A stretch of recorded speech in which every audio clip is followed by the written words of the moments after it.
Fala galera, bem-vindos ao nosso episódio número 13 do Lembrete Racional. Tá certo esse episódio, o Christian Washburger?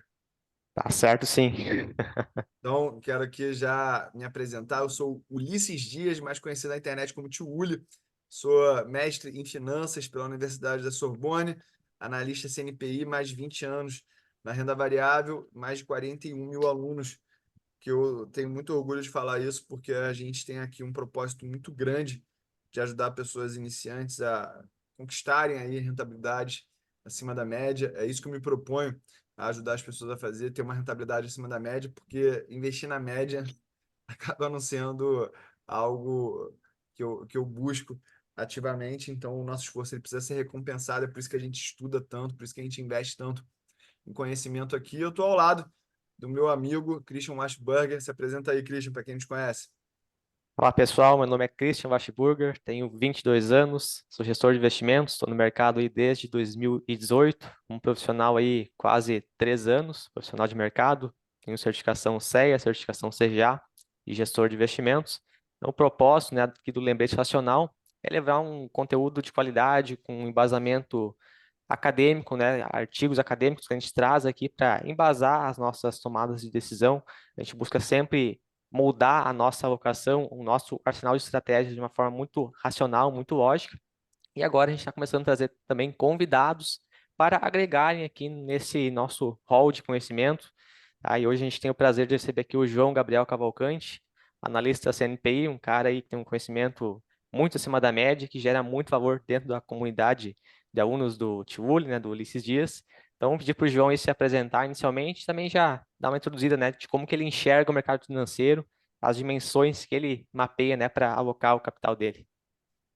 Fala galera, meu nome é João Cavalcante, tá? E eu sou analista CNPI, já tenho 7 anos de mercado, sendo aí praticamente quatro como experiência profissional. Já trabalhei na área institucional com M&A e hoje trabalho como analista CNPI. Tem que deixar o destaque que, além disso, no currículo a gente bota lá o aluno do Tiuli, porque realmente não tem jeito, né? Uma base muito grande do meu conhecimento vem desse cara aí, eu sou muito grato. Quando eu vou olhar mercado, eu acredito que quando as pessoas observam o mercado, elas acham que isso é time de futebol. Elas querem se enquadrar num quadrado de pensamento e acreditar que aquele é o único pensamento certo e todo mundo que pensa diferente tá olhando errado ou não aprendeu direito. Então, quando a pessoa se encaixa na caixinha de vou investir para longo prazo, ela acredita que esse é o único caminho, tem que comprar, segurar, buy and hold e segue essa vida. Vou investir para dividendos, a pessoa só quer empresas que paguem dividendos. Independente se a empresa é boa ou ruim, ela só quer pagar, receber dividendos. E eu não acredito nessa visão. Eu acredito que a gente tem alocações táticas, momentos de mercado, e cada produto dentro do nosso mercado tem um objetivo específico e um momento específico para estar se alocando. E você pode utilizar diversas técnicas, seja análise técnica, análise fundamentalista, ou o que eu prefiro, né, que é a junção dos dois, é você utilizar um pouco de cada para poder buscar as melhores oportunidades no mercado.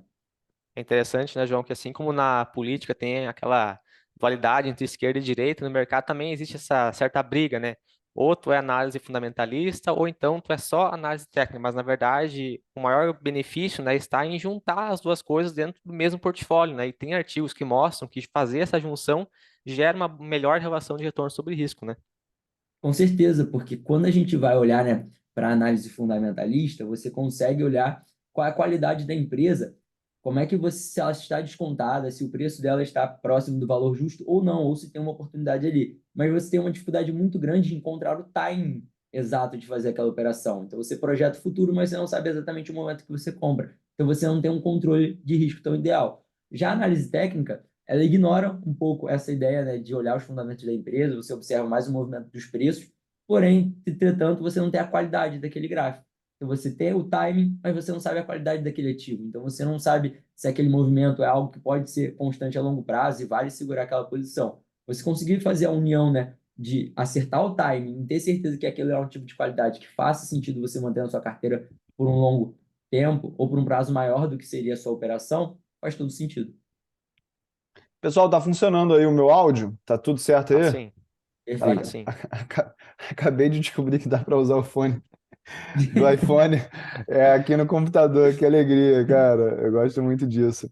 Pessoal, eu sinto lhe informar aí para quem está assistindo aqui, que eu acho que a idade desses dois caras aqui, que eu respeito muito, somadas deve dar quase a minha. Então vocês veem como é que eu tô bem conservado, né? E assim, aqui a gente gosta de trabalhar muito com bases sólidas. E o João trouxe hoje um artigo para embasar isso tudo que a gente vai falar. Eu vou trazer aqui mais dois artigos também, com base naquilo que ele falou, para a gente debater essas ideias. Mas antes eu quero perguntar algo para o João, né? João, qual que foi a maior evolução técnica que você viveu como analista nos últimos 12 meses? Só para a gente entender aí depois de 7 anos, alguém pode evoluir dentro do mercado. Cara, pelo incrível que pareça, né, a experiência em estar aqui no ecossistema e estar trocando ideia com alunos e auxiliando eles me fez evoluir no meu ponto de gerenciamento de risco e coerência com o meu método operacional. Por quê? Porque é lógico que, independente do tempo de mercado, a parte psicológica é muito importante. E a gente pode sair do nosso plano, é normal. Às vezes, uma pessoa de 20 anos de mercado que foi consistente e seguiu o seu plano de operações pode sair por algum motivo, problemas psicológicos, ganância, estresse, então isso acontece. E estar ali com a galera fez eu seguir à risca, né, o meu plano em todos os momentos. Então eu falava, cara, eu vou sair um pouco do meu operacional porque eu acho que aqui tem oportunidade. Mas não, eu tenho que me manter porque eu tenho que ser o exemplo para meus alunos. Se eu cobro, né, dos alunos da comunidade que eles sigam o método, eu não posso sair do método. E isso começou a me criar uma consistência que acaba que a gente faz isso. E como às vezes dá certo porque a nossa análise também está certa, mesmo fora do método, você acaba relevando. Então, eu acho que essa evolução constante de estar cobrando, né, dos alunos da comunidade a consistência, a aplicação do método, a não sair do gerenciamento de risco, também começou a me gerar um profissional melhor nessa questão, que eu acho que também é um dos pilares, né, de você ter resultado, é ter um método eficiente, seguir ele, manter o seu gerenciamento. Cara, tu falou uma das maiores verdades aí que eu vivi também. Depois que eu comecei a dar aula publicamente, eu comecei a ver que eu me forcei a ter uma consistência com aquilo que eu falo.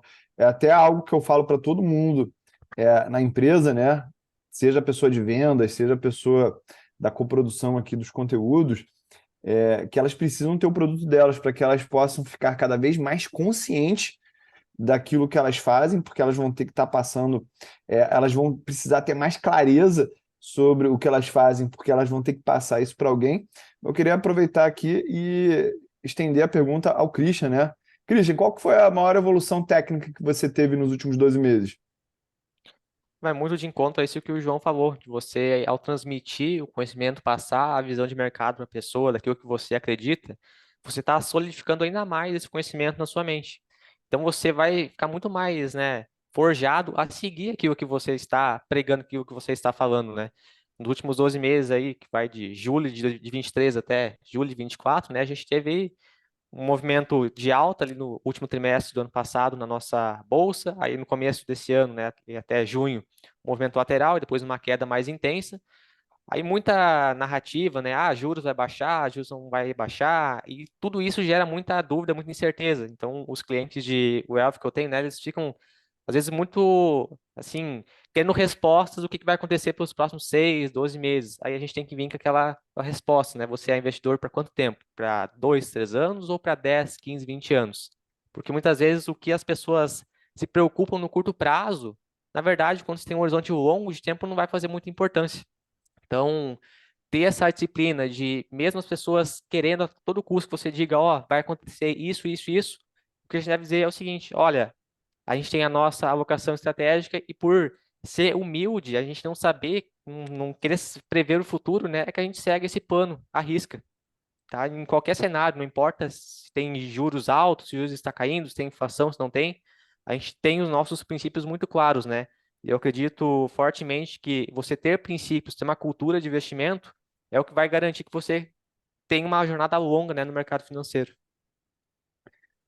Ninguém me perguntou, mas eu já vou aqui me perguntar, né? Eu vou falar que a minha maior evolução nos últimos 12 meses, tecnicamente, eu vou atribuir, primeiro, a fazer cruzamento entre aquilo que eu já tinha aprendido na minha vida com a Bíblia. Mas falando mais tecnicamente aqui de mercado financeiro, eu vou atribuir aí tudo que eu aprendi foi com o Christian, tá? Christian tem me ensinado muito e aqui na própria experiência da gente apresentar o lembrete racional, a gente se expõe a conteúdos novos, a artigos que solidificam e reafirmam algo que a gente já sabia, mas agora a gente vê com diversas fontes de estudo. Mas eu vou botar aqui em específico um assunto que o Christian trouxe, que é a sensibilidade que alguns fatores geram em outros fatores, e aí principalmente, né, a mistura de valor e momento. Para mim foi algo muito bom, então quero agradecer aqui o Christian e quero falar para você que está assistindo esse episódio que se a gente está aprendendo um com o outro depois de anos de mercado, né, isso aí também deve estar servindo para você. Então veja os artigos, releia os artigos, reveja os conteúdos. Isso aqui é realmente como objetivo que a gente tem, né, de transformar em algo até mais profundo do que um mestrado em finanças. Eu, pelo menos, já visitei aqui com vocês mais artigos sobre investimentos do que eu vi no meu mestrado em finanças. Então, eu quero aqui agradecer publicamente ao Christian por tudo que ele tem me ensinado aí nos últimos 12 meses. O conhecimento também tem um efeito de juros compostos, né? Assim como o patrimônio que a gente tem investido gera o efeito bola de neve, o conhecimento também. Quanto mais coisa a gente vê, mais a gente percebe aquilo que faz sentido daquilo que não faz sentido, né? A gente vai conectando os pontos e construindo algo muito relevante. E outra coisa aqui também que eu quero falar publicamente, né, que é a maior recomendação do ecossistema do Tio Uli nos últimos 12 meses, a que gerou mais retorno, foi feita pelo João, que foi uma operação em Petrobras, né? Foi quando o Jean Prat foi demitido, ô João, que teve aquela operação. Como é que conta um pouquinho aí pra gente? Foi, na verdade, se a gente for contar, né, a gente teve duas operações, porque a gente teve um movimento pré-Jean Prat ser demitido, onde a gente pegou uma compra de call, né? E a gente carregou essa compra de call e deu mais de 1000% de retorno, uma compra de call. E quando chegou nessa zona, antes, né, a gente não sabia que o Jean Prat ia ser demitido, mas chegou numa zona de alvo importante e a gente encerrou essa operação. E eu comentei com o pessoal que eu estava na expectativa de uma compra de put, tá? E aí a gente começou a ver a volatilidade reduzindo dentro do mercado e aí a gente montou uma compra de put porque o risco estava muito interessante. Então o mercado já tinha subido muito forte, estava necessitando de um recuo, a gente começou a ver alguns boatos em relação à Petrobras e a volatilidade estava muito baixa. Então a possibilidade de sair uma notícia era muito grande. A gente montou uma compra de volatilidade que retornou em 2 dias 490% de retorno. Então foram, assim, a gente somar as duas operações, né, a gente está falando de 1.500% de Explosivo. retorno em período de menos de um mês. Que alegria, né? E isso tem a ver até com o terceiro artigo que a gente vai trazer aqui, mas vamos aproveitar que a gente já abriu aí esse assunto dos artigos acadêmicos e vou pedir para o João, se ele puder compartilhar o artigo que ele separou para a gente hoje. Vou compartilhar aqui a tela. Hum, E assim, patrão. Vocês me dão um ok se estiver Tá transmitindo. ok. Ok? Tá. Esse artigo aqui, traduzindo, ele fala um pouco sobre o efeito de ondulação das novas mínimas dentro do mercado diário, tá? Esse artigo eu trouxe da CMT, que é praticamente a CFA do mercado de análise técnica, tá? Então, uma instituição respeitadíssima lá nos Estados Unidos, e seria o certificado mais graduado de um analista técnico mundialmente. E quem escreveu esse artigo foi o Ralph Vince e o Larry Williams, que, na minha opinião, é tipo o Batman e o Superman da análise técnica, né? São os dois melhores, a melhor dupla, se a gente puder cogitar assim da análise técnica. Eles foram campeões do Torneio Mundial de Trade de 2014, onde juntos eles conseguiram uma rentabilidade de 10.000%, né? Então, eles transformaram US$ 10.000 em 1.260.000 em um ano operando no mercado. E aí o Larry Williams foi o responsável pela estratégia, que foi uma estratégia seguidora de tendência, e o Ralph Vince foi responsável pelo gerenciamento de risco. É um cara referência em relação a gerenciamento de risco estatístico, onde, baseado na estratégia do Larry Williams, ele conseguiu modular, onde eles iam aumentar e diminuir posições para maximizar o retorno. Acho que a gente está falando do topo da cadeia, né? Mas eles desenvolveram esse artigo e esse artigo foi o vencedor do Charles Dow Award, que é a premiação, né? Que seria como se fosse o Nobel de análise técnica que a CMT dá todo ano, e eles fizeram esse artigo. Esse artigo fala um pouco sobre o efeito das novas mínimas. No mercado americano, eles utilizam muito esse indicador, tá? Que é o indicador de mínima das últimas 52 semanas, mínima dos últimos 52 dias, e eles começaram a entender qual é o efeito dessa zona e por que que essa zona gera oportunidades, tá, de longo prazo dentro do mercado. E eles começam a desenvolver essa história porque eles começam a observar que todas as vezes que o mercado começou a romper as mínimas das últimas 52 semanas, 52 dias, em janelas de períodos nos próximos 50, 100, 200, 300 dias a seguir desse movimento, geram rentabilidades extremamente altas. E, principalmente, se você colocar alguns filtros, seja de análise técnica ou de análise fundamentalista. E aí, quando eles vão desenvolvendo esse assunto dentro do PDF, né, do artigo acadêmico, eles começam a ver que o Alexander Elder já tinha essa ideia quando ele trouxe no livro Viver de Trading, que é Trading for Living, acho que é a tradução direta, e ele apresenta que as novas mínimas, quando você está operando em regiões de novas mínimas, você diminui, você minimiza seu risco e você aumenta seu potencial retorno, onde você está comprando regiões de mínima do mercado, conjecturando com a região que o mercado entende como mercado de pânico, onde a maioria dos investidores médios estão vendendo suas posições e querendo sair da renda variável buscando mais segurança. Então, se você tiver a capacidade de comprar esse risco, né, nessas zonas, você tem a possibilidade de ter ganhos mais consistentes e maiores no longo prazo. Então, ele entende o quê? Se você conseguir juntar momentos ruins de mercado, na visão da maioria, que é onde o preço está descontado, você conseguir assumir esse risco, então você ter esse controle de risco, e você tiver a paciência de segurar esse movimento por longos prazos, eles tendem a gerar retornos muito maiores do que o mercado. E aí eu trouxe essa ideia porque o que eles explicam, né? Eles começam a falar de clímax de venda. Eles Peraí, começam a deixa eu entender apresentar então aqui. Quando a tendência tiver de queda, eu vou comprar.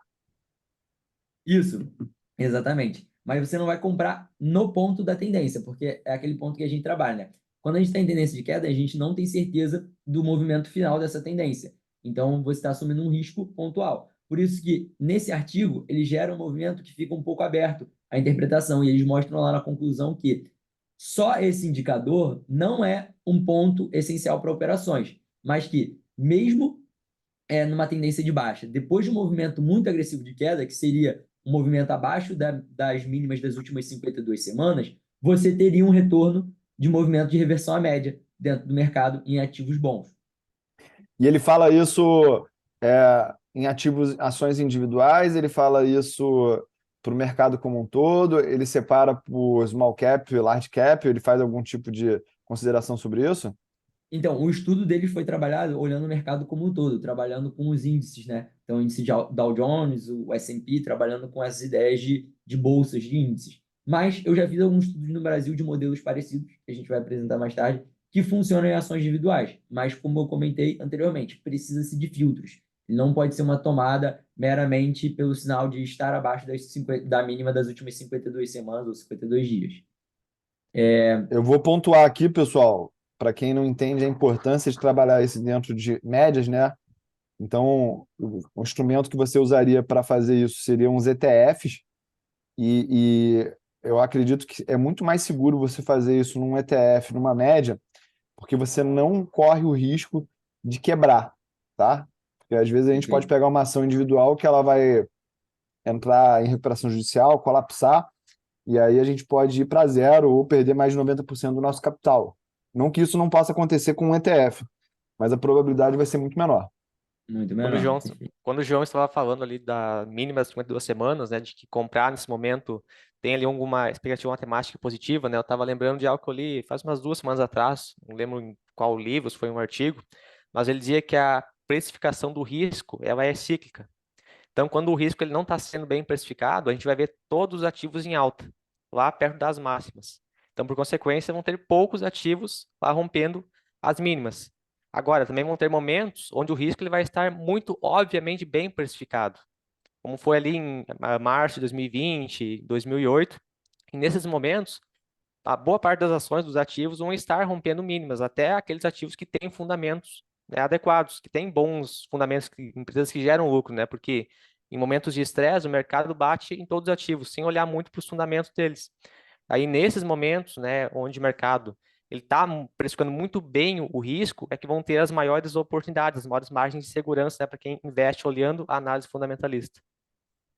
Perfeito. E é exatamente esse ponto que o artigo mostra. que a maioria desses clímax de vendas vem após clímax de altas, clímax de compras. Então, a gente começa a ver que, por exemplo, depois da queda, né, de 2020, a gente tinha um clímax de compra onde a gente estava em topo histórico, né, em 2019. Antes de 2018, quando a gente teve uma queda forte no mercado americano, a gente também estava em um rally de alta muito forte. Então, eles mostram que, após movimentos muito grandes de alta, a gente vem para movimentos de recuo de 25% a 30%. E são esses Parecido até momentos. com a operação de Petro que tu estava falando, né? Exatamente. Depois que o mercado sobe muito forte, ele tende a gerar um recuo. Por quê?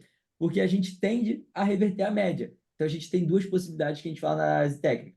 Ou o mercado cai para encontrar a média, né? Ou sobe para encontrar a média, ou ele lateraliza e essa média normaliza para o preço dele. Então, o mercado ele tende sempre a reverter a média. Não quer dizer que ele vai retornar, mas ele vai de encontro à média. Então, ou o preço vai até a média, ou a média vem até o preço. Mas não é comum do mercado ele ficar trabalhando com preços muito fora da média.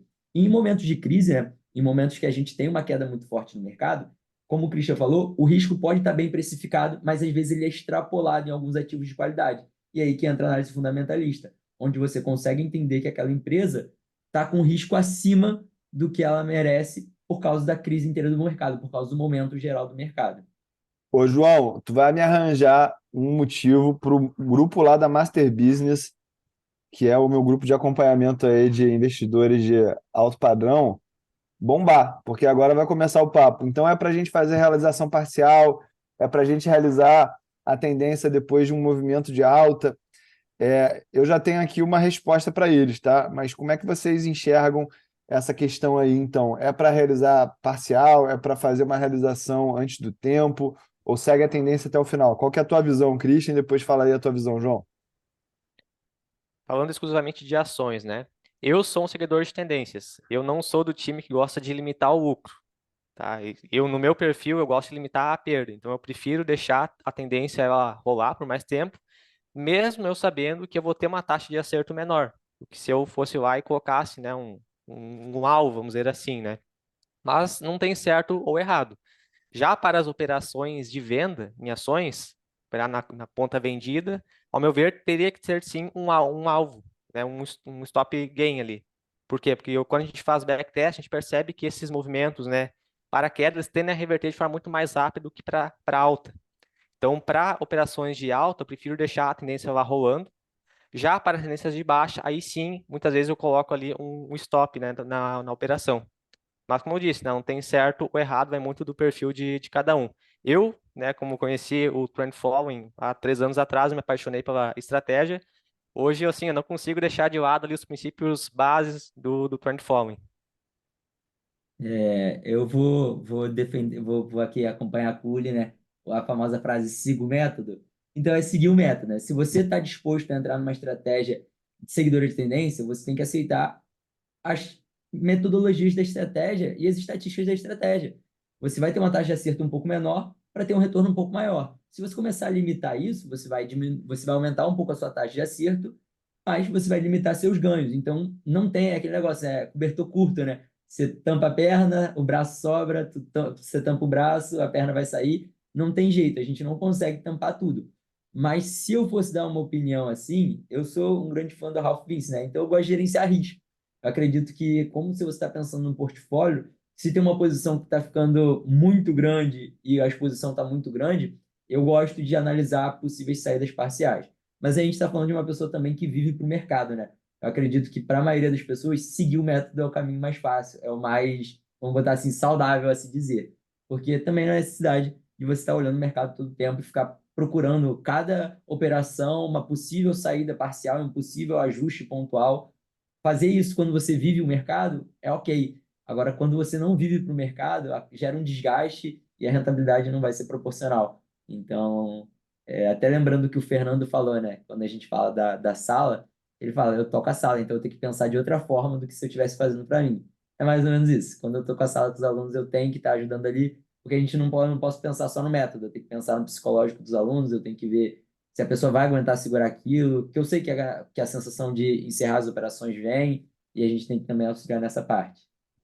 Esse cobertor curto, né, que o João comentou, é um dilema muito grande, né? E as pessoas ficam, né, eu quero um plano perfeito.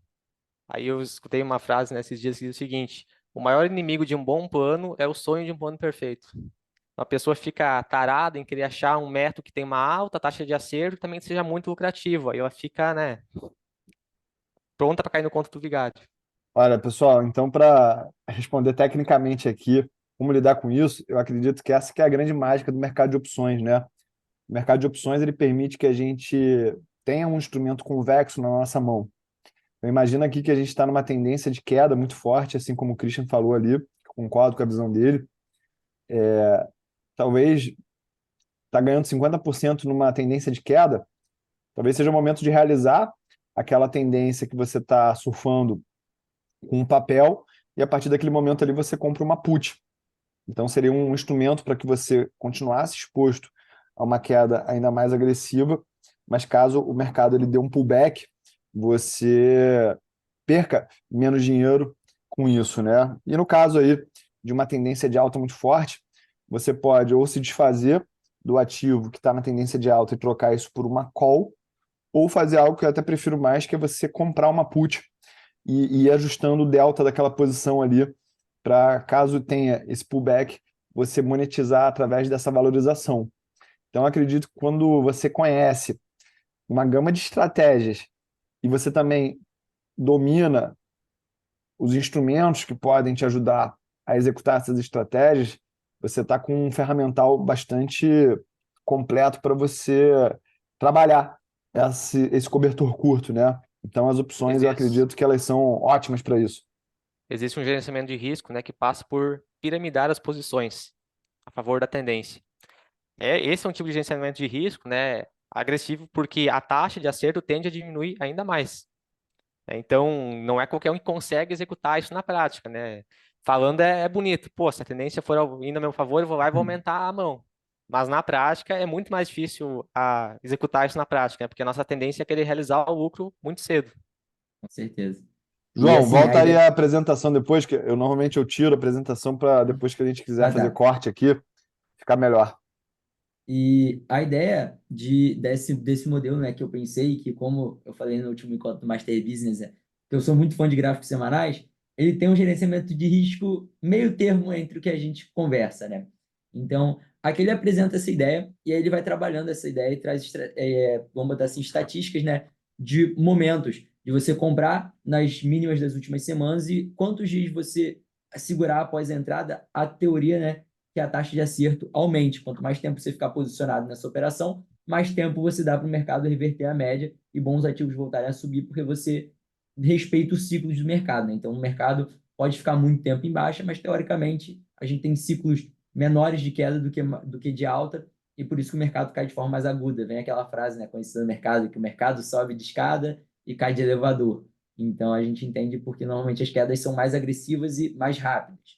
Então, a gente começa a ver que a partir de 260 dias, a maioria dos movimentos, seja nas mínimas dos últimos 52 dias e 70% abaixo dessas mínimas, 50%, 40%, 30%, vários percentis que eles foram trabalhando, a partir de 266 dias, praticamente em todos os momentos, a gente tem taxa de acerto acima de 80%. Então, a gente vê aqui, a gente tem um percentual acumulativo de vitórias de 80%, 91%, e a partir de 40% percentual abaixo dessas mínimas, de 100% de acerto nessa estratégia.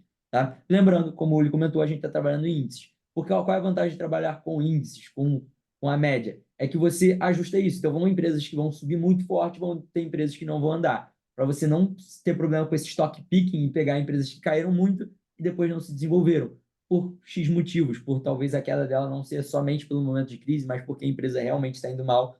Então, ele acaba evitando isso. E aí, Uma ele outra trabalha... maneira que eu faria isso também, só que se me permite, João, uma coisa que eu gostaria de testar, né? Primeiro, eu já dei essa aula lá no Master Business, identificar essa queda com quantos desvios padrão você tá da média nesse movimento de queda. Então, se a gente está falando de 4 desvios padrão de queda em relação à média, e isso também passou de uma mínima de 52 semanas, eu acho que isso pode ser um bom indicador. E aí, a gente usar as LIPs, que são as opções de longo prazo, para se expor nesse movimento de pullback para períodos de 18 meses ou mais, né? Lembrando que a tendência a gente vê essa LIP ela inchar também por causa da volatilidade dessa queda. Então, eu faria isso dentro do dinheiro para que esse custo fosse menor, né? Sim, faz muito sentido. Faz muito sentido mesmo, porque a exposição também é controlada. E aí, praticamente, o artigo trabalha sobre essa ideia. Ele começa a fazer alguns backtests de alguns momentos. Ele apresenta aqui o gráfico que eu falei, né? Que normalmente a gente tem picos, topos de compra, né? Clímax de compras antes de grandes quedas. A gente vê que o mercado normalmente marca topo bem agressivo. Então, a gente vê rompimento de topo histórico normalmente em momentos antes de grandes quedas. A gente teve aqui, nesse período aqui do pânico do rating, e depois a gente teve o período do Covid, que a gente tinha rompido o topo histórico, e pós-rompimento do topo histórico a gente veio em uma queda forte. Na guerra da Ucrânia, a mesma coisa, e se a gente pegar o Ibovespa, ano passado, em dezembro, a gente estava em topo histórico, e aí a gente veio para uma queda durante praticamente esse ano inteiro, a gente está trabalhando aí em movimento de queda, né? Então, a gente começa a entender que também essas oportunidades surgem ali em torno de 3 em 3, 4 em 4 anos, a gente tem quedas agressivas no mercado que vão gerar essas oportunidades pontuais. E aí a gente entra naquela ideia de alocação tática, de você ter um capital de oportunidade, ter um capital para operações, onde nesse momento vai fazer sentido essa alocação contra a tendência. Mesmo que ao longo do tempo você esteja seguindo a tendência, nesse momento faz ter sentido uma alocação de longo prazo. E aí, no final, né, a conclusão aqui do artigo, eles chegam mais ou menos à ideia que a gente comentou, que é o quê? Só esse dado, de forma solta, ele não representa nenhuma estratégia de operações, nem nenhuma forma certa de se operar. Então, não é o preço chegou abaixo de tal percentil, abaixo das mínimas das últimas 52 dias ou 52 semanas, eu vou comprar o ativo e vou largar lá. Não, você tem que incluir outras ferramentas para poder auxiliar isso. E aí eu trouxe uma ideia, né, que eu posso até apresentar o Profit rapidinho, é só um momento para só encerrar essa ideia do Fica à artigo, vontade, fica à vontade. que é como a gente pode botar isso na prática, como eu utilizo essa ideia desse artigo, esse artigo é de 2024, mas eu já utilizo essa estratégia já tem uns 4 anos, 4 a 5 anos, que eu utilizo para essas posições no Position Trade, tá? Eu vou compartilhar aqui o Profit. Então, vamos lá. Mercado já, daqui a pouco tá abrindo. Tá aparecendo o Profit aí? Tá sim. Então, aqui, ó. Esse indicador seria a mínima das últimas 52 semanas, o que é utilizado no artigo.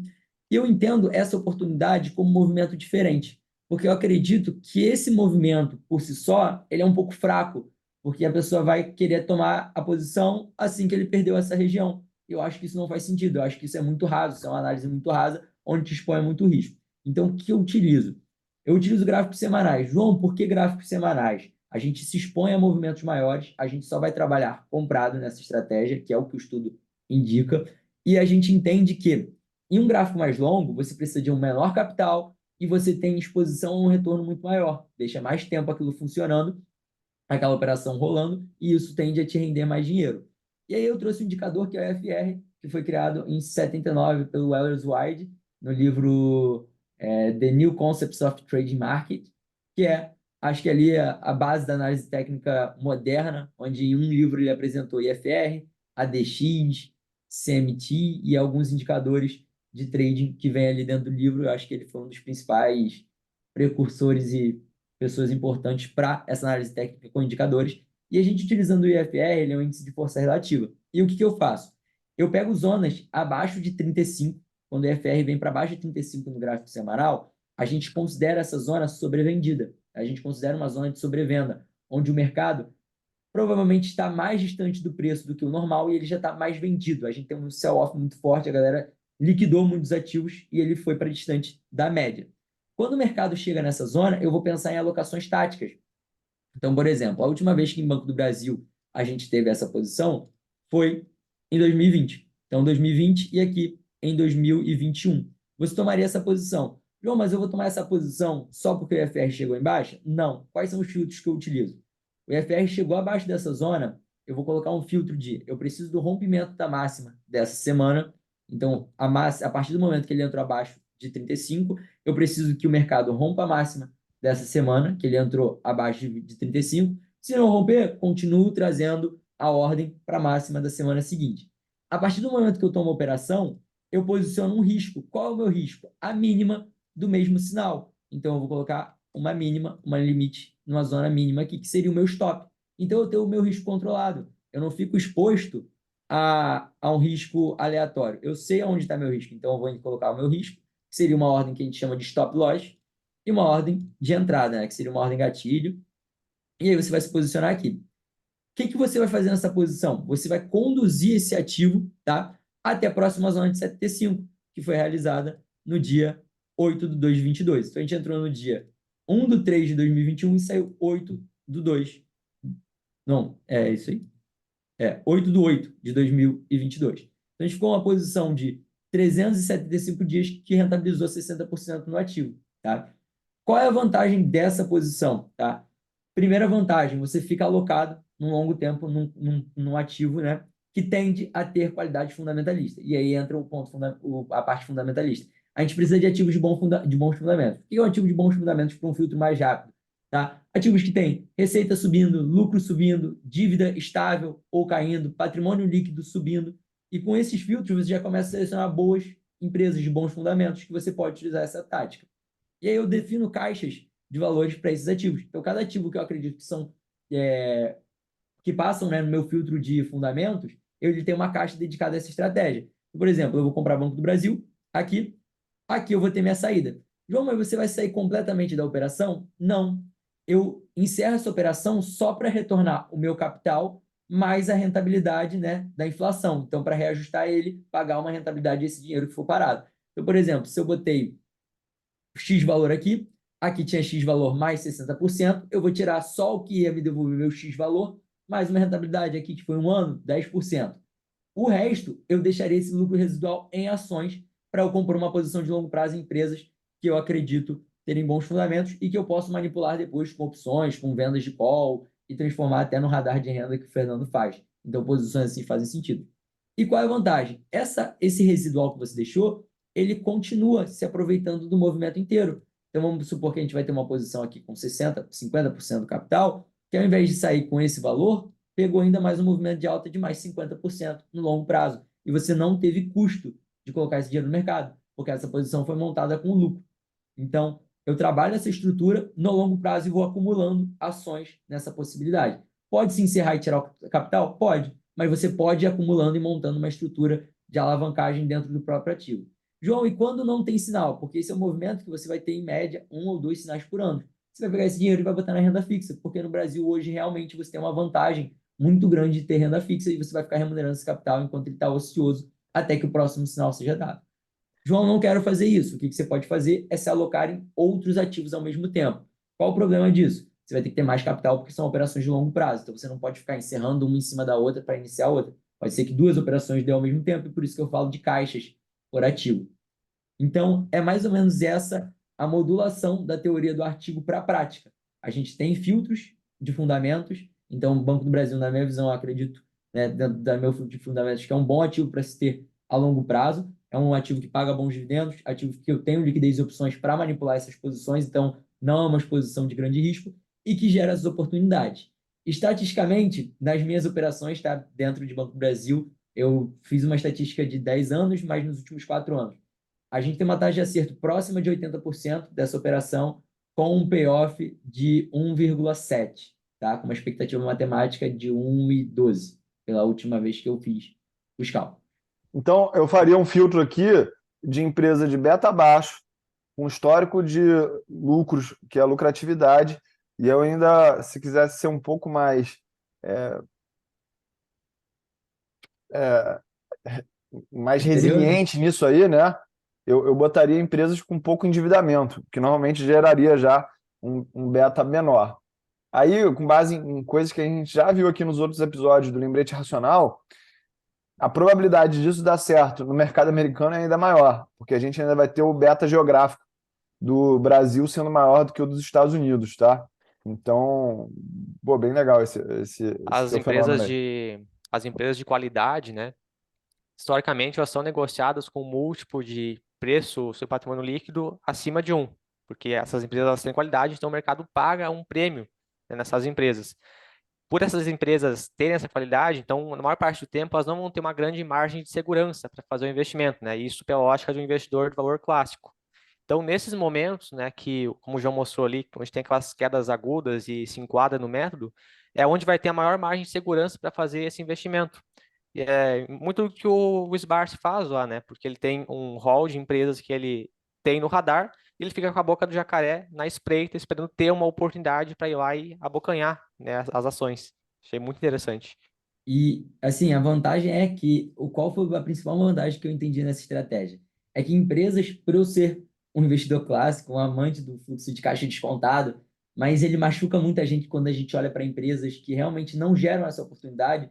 Vamos lá, nossa amiga VEG, que, por ser considerada, na minha opinião, até a melhor empresa da Bolsa em comparação com as outras, né, tanto de gestão, de modelo de negócio, a gente, por valuation, você não encontra. Você sabe que a empresa tem bons fundamentos, que ela é lucrativa, que ela não tem um endividamento alto, que ela tem uma estrutura boa, uma gestão corporativa boa, mas ela não encontra preço. E aí, nesse modelo, eu também utilizo bastante VEG, porque eu acredito que eu vou tirar os estudos aqui, para poder ficar mais fácil visualizar. Eu acredito sim que vale a pena ter exposição em VEG e oportunidades, né, momentâneas. E aí a gente utiliza esse indicador. Então eu tenho alguns momentos, lógico, são poucos sinais, então a gente vai ter em média 1 a 2 sinais no ano, tá? Mas você tem uma probabilidade muito grande. João, isso daqui não vai dar stop? Não, não existe isso. Mas se a gente pegar aqui, ó, o movimento de stop, e aí a gente trabalha aquela ideia que o Uli fala, ganhar de balde e perder de colherinha. Se a gente pegar nesse sinal, nesse primeiro sinal que foi aqui dado em janeiro de 2022, a gente teve uma compra aqui que tinha um risco de 8%, aí chegou a entregar 16%, depois estopou, você perdeu 8%. Só que logo assim ele deu outro sinal em junho, e esse sinal tinha um risco de 16%, e você estaria hoje, você teria saído ou com 60% na saída parcial, ou se você for conduzindo essa posição ad eterna, você estaria com uma rentabilidade de 88%. Então a gente está falando de um 10-1, tá? Num prazo mais longo, e se alocando no ativo. O que acontece é, você tem uma construção de carteira, nesse meio tempo você pode fazer estrutura com opções, venda de call, venda de put para ajustar posições, proteções, compra de call dentro da tendência para rentabilizar mais essa posição, compras de put em tendências baixas no gráfico diário para suavizar a queda dessa posição. Então você consegue fazer outras estruturas tendo essa montagem de carteira de uma forma mais eficiente. Porque eu não acredito naquela ideia de vou comprar a empresa só porque é boa, eu preciso de um time. Então, eu não posso comprar só porque é boa, eu não posso só escolher um time e segurar aquilo lá de eterno. Se eu estou utilizando um método, eu tenho que ter uma estratégia.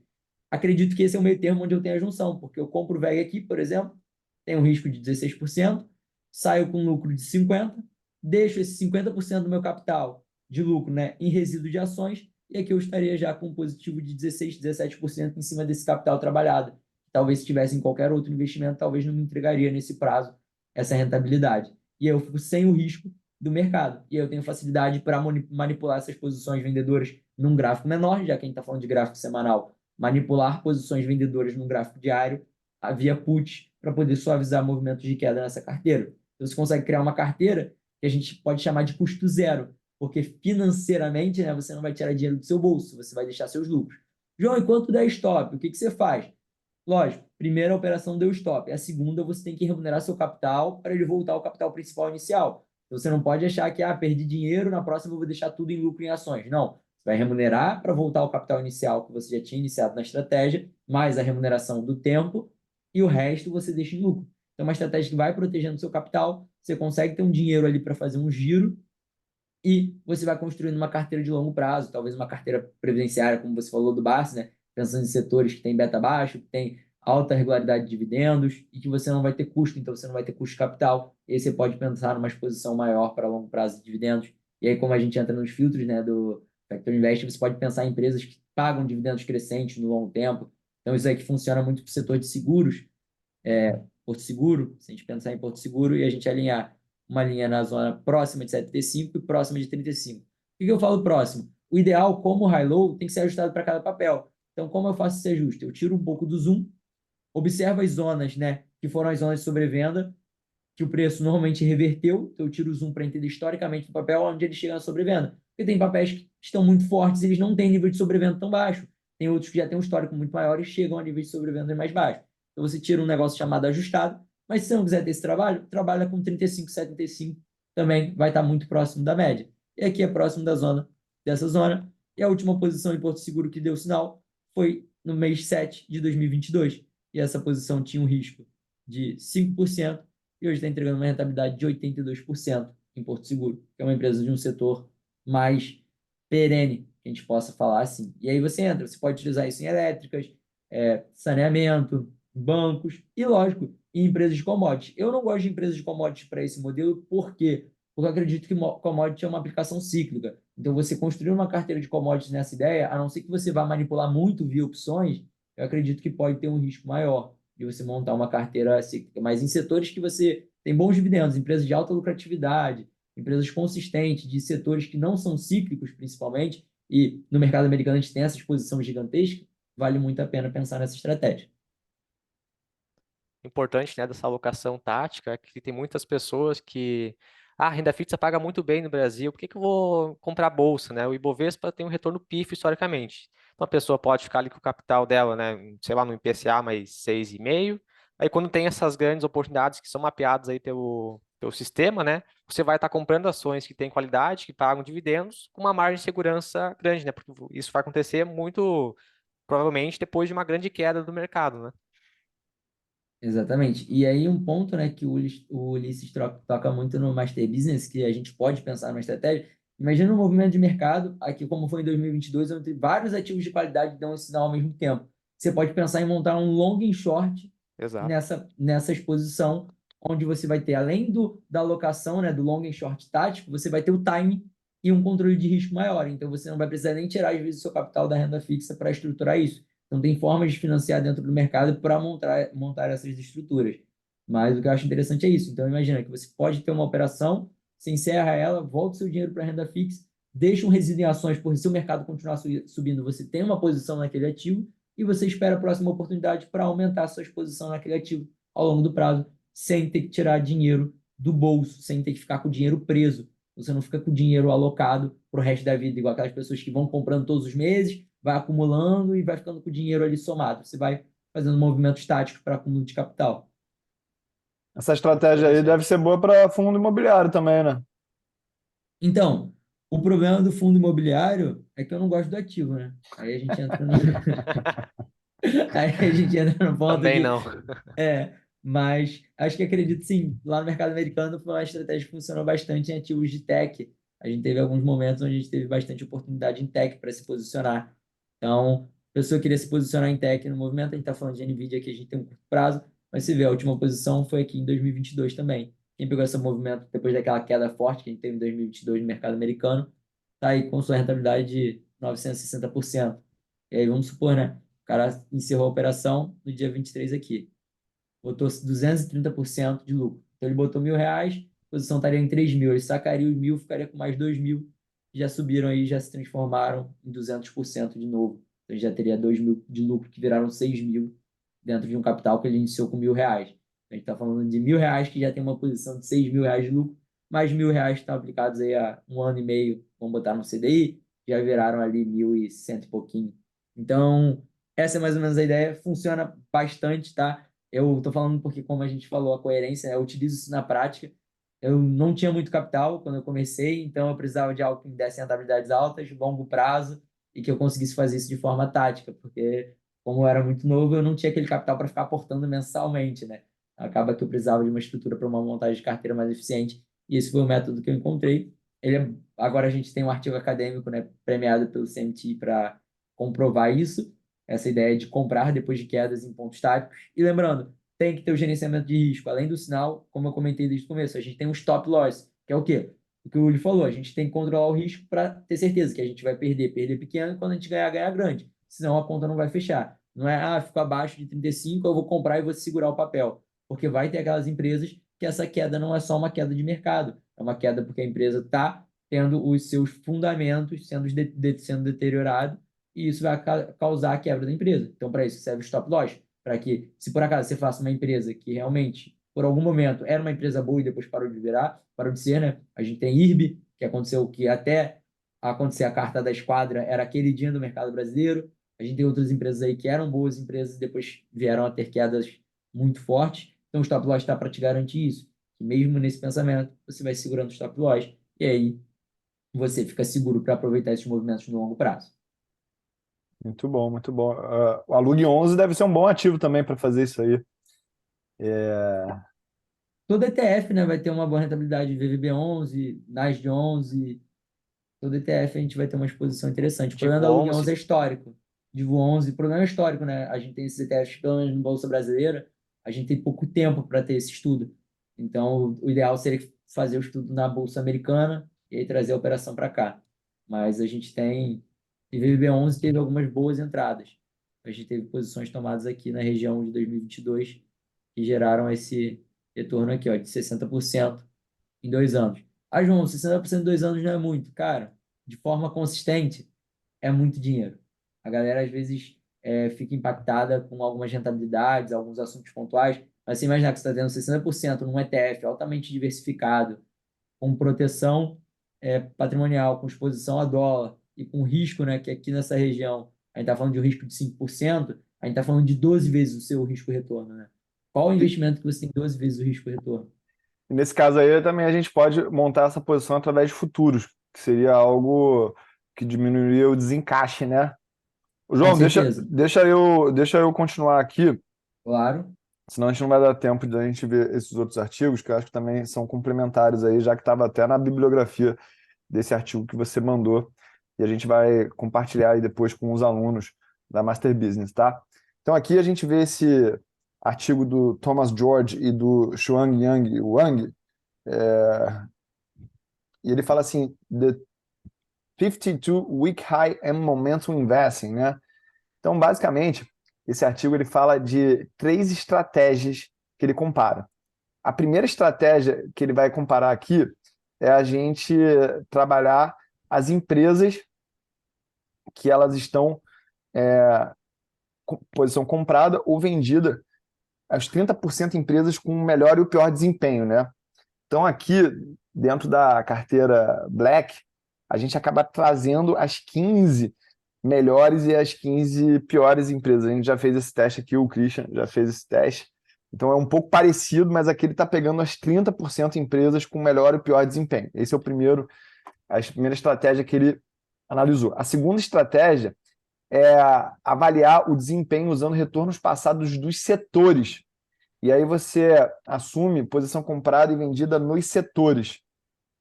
Então, empresas e setores. E essa terceira estratégia que ele testa aqui nesse artigo, ele está falando sobre você focar nas empresas que têm mais proximidade com a máxima de 52 semanas. E aí ele mostra que essa estratégia ela é mais rentável e que existe um viés emocional da gente achar que por estar perto da máxima ou da mínima das 52 últimas semanas, a gente está no final do movimento, mas na verdade é o contrário. Essa informação, vamos dizer que a gente está numa tendência de alta, né? A informação ela está positiva, aí chega na máxima de 52 semanas, as pessoas elas têm uma tendência a achar na cabeça delas que está na hora de vender, porque Eu já subiu fiz demais. backtest. Eu já fiz backtest disso, de comprar no rompimento das últimas 52 semanas e o resultado foi bem positivo, operando no gráfico semanal, né, no caso. A gente pode Exatamente. falar, Aqui né? fala que a rentabilidade é 2 vezes maior quando você busca as empresas que elas estão na máxima ou na mínima das últimas 52 últimas semanas. E como é que a gente pode ver isso facilmente através de um indicador da análise técnica, né? É comprar e vender aqueles ativos que estão com um maior IFR, que é o índice de força relativa aí ao longo de 14 períodos, né? Então, isso vai aumentar muito a tua rentabilidade e isso é baseado em ancoragem, que as pessoas acabam tendo esse viés emocional que acaba gerando esse problema das pessoas processarem essa informação. Fala aí, João. Não, exatamente. A análise técnica nunca foi boa em contratopo. Eu falo isso para todos os dias dos alunos. Tá, você acha que está na hora de sair, é hora de encerrar? Eu falei, cara, a análise técnica não funciona para encontrar topo de mercado. Se funcionasse, as pessoas iam zerar as posições na região que seria o topo. Então, normalmente, rompimentos de topo histórico. Tem um fundo, inclusive, eu não lembro quem administra, mas um fundo famoso americano que trabalha essa estratégia, sempre comprar rompimento de topo histórico A gente de apresentou semana passada o backtest disso de, aqui. de- dessa estrutura. Então, funciona muito bem. Então, o mercado, a análise técnica, nem a análise fundamentalista foi feita para achar topo. Ah, o valuation disse que o preço justo da empresa Não é indicador de máxima é time, tal. né? Não, não é. A empresa passa, rompe, começa a negociar. 10 vezes mais caro do que o preço de topo calculado. Então, nem indicador, nem análise fundamentalista vai encontrar topo de mercado. Por isso que seguir a tendência funciona tão bem. Se tivesse como encontrar, a gente seguiria a tendência até o topo, né? Não tem ninguém ia recusar de sair no topo máximo.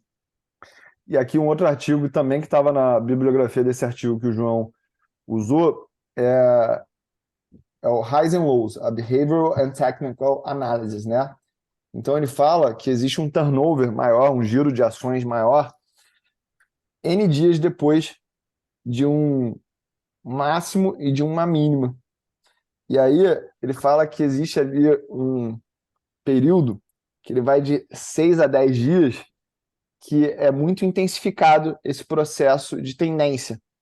Então eu acredito que isso faz sentido ali com o que o João apresentou no artigo que ele trouxe hoje, de mostrar que a gente está numa tendência de alta. Essa tendência acelera para depois dar uma embicada. Então, cada ativo provavelmente vai ter o seu ápice num momento diferente, né? Aqui ele usa a questão de índice, mas você pode fazer, e eu sugiro que se faça um estudo específico de quantos dias aquele ativo demora para fazer um ápice de movimento. É isso. Perfeito. Eu acredito que, assim, a gente só descobre que é topo depois que ele se forma, né? Mas é bem factível isso, que quando a gente tem movimentos esticados, a gente demora aí de uma semana para a gente ter uma reversão à média. E é mais ou menos a ideia também da estratégia, né? Usar o gráfico semanal, porque depois que a gente marca a fundo, a gente tem uma semana de alta, e aí o acionamento dessa semana estaria indicando o início de uma possível reversão à média. Vai bem de encontro com o artigo. Beleza. Quer adicionar mais alguma coisa, Christian?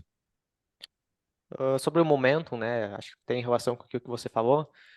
Tem artigos que falam que você deve olhar 12 meses para trás, desconsiderando o mês mais recente, porque ele tende a mostrar uma reversão no preço, né?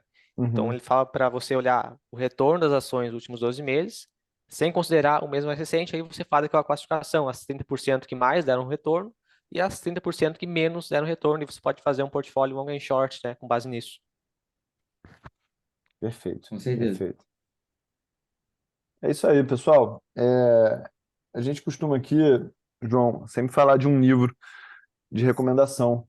Não sei se o Christian trouxe hoje, se você trouxe ou quer recomendar algum livro, mas eu sugiro que você fale agora O Cálice para Sempre. O livro Um, que eu vou recomendar hoje, tá, é o Quantitative Momentum, tá? Ele é do Wesley Gray e do Jack Vogel, com dois PhDs. Então ele fala ali sobre o porquê o fator momentum ele existe, as explicações e por que que ele deve continuar funcionando e também como que você pode, de uma forma muito racional, incluir o momentum dentro da carteira. E ele fala, né, para os investidores de valor, por que que você incluir fator momento dentro da carteira pode dar um equilíbrio maior para ela. E é aquilo que a gente já falou nos outros episódios, né, que as correlações entre esses dois fatores, historicamente, ela é negativa em alguns momentos, em outros muito próximo a zero, né? Eu vou, assim, vamos lá, né? Indicação de livro. Vou falar duas, né? Então, primeiro, Ralph Vince, que é o livro sobre a matemática do gerenciamento de risco e de finanças. Então, representando aí quem trouxe o artigo, livro bem interessante. E o outro, e ele fala sobre como fazer o gerenciamento de risco, como é importante, como o pilar do gerenciamento de risco é mais importante até do pilar da técnica. Então, não adianta você ter uma técnica muito boa se você não respeitar seu gerenciamento de risco. Então, ele aborda isso, mostra algumas fórmulas matemáticas e estudos onde mesmo estratégias lucrativas com um gerenciamento de risco mal feito pode levar você à falência, levar você à quebra. Então, acho que esse ponto. E o segundo livro, que é um livro mais psicológico, mais importante de mercado, comentei com o Uli esses dias, que é um livro que eu estou relendo, que é o livro da Anne Duck, que é Pensar em Apostas Quando Não Se Tem Todos os Fatos. É um livro bem interessante para quem está no Tá na minha mercado, lista esse livro. porque você para de pensar no futuro. Você toma as decisões com tudo que você pode antes da operação iniciar. Após a operação iniciar, quem decide para onde ela vai é o mercado. E a gente não tem poder nenhum sobre isso. Então, se você segue sua estratégia, entrou no ponto certo, cumpriu todos os requisitos para poder fazer sua entrada, gerenciamento de risco certo, técnica certa, ativo certo, momento certo, aí é fechar o olho e deixar o mercado agir, porque você não vai fazer nada. Não vai ficar olhando para o gráfico, pedir para ele subir, desenhar setinha embaixo do gráfico que vai fazer o gráfico subir ou cair. Então, é a tomada de decisão pré, né? que é a preparação antes da tomada de decisão que faz essa diferença no mercado. Acho que esse livro é bem interessante. O livro que eu vou trazer aqui, pessoal, é o Long Term Secrets to Short Term Trading, do próprio Larry Williams, né? Pô, já li muitos livros dele, acho que é um autor muito bom. Ele tem uma vida interessante também, é isso que torna as leituras dele boas. Ele fala muito sobre essas técnicas aí de breakout, né? Que é de rompimento de máxima e mínima. Eu sou fã dele, então sou até um pouco suspeito para falar aqui do Larry Williams. Um dos feitos que eu mais adoro na vida dele foi o fato dele ter treinado a filha para se tornar campeã de trading. Mas chegou aqui a hora da gente ter que ir.